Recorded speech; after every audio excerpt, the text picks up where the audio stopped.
விவோஸ் இந்திய அரசியலமைப்பு ஒரு மதிப்பெண் வினாக்கள். உங்களுக்கு இது டிஎன்பிஎஸ்சிக்கும் ரொம்ப ஈஸியாக இருக்கும். இது ஒரு ஷார்ட்ஸ் தான். இதை ஃபாலோ பண்ணி என்னுடைய சேனலில் பார்த்தீங்கன்னா அந்த ஃபுல் லெசனோட 1 மார்க் கொடுத்துருக்கேன். It is coming soon. ஒரு நாட்டின் நிர்வாகம், அடிப்படை கொள்கை, அடிப்படை சட்டமே அரசியல் அமைப்பு. அரசியல் அமைப்பு என்ற கொள்கை முதலில் அமெரிக்க ஐக்கிய நாடுகளில் தோன்றியது. அரசியலமைப்பு தெரிவிப்பது சமூகத்தின் அடிப்படை தன்மை. இந்திய அரசியல் நிர்ணய சபையில் 292 மாகாண பிரதிநிதிகள், 93 சுதேச அரசுகளின் நியமன உறுப்பினர்கள்.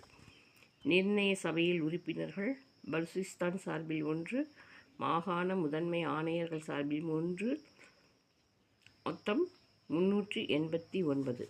முதல் கூட்டம் நடந்த இடம் 1946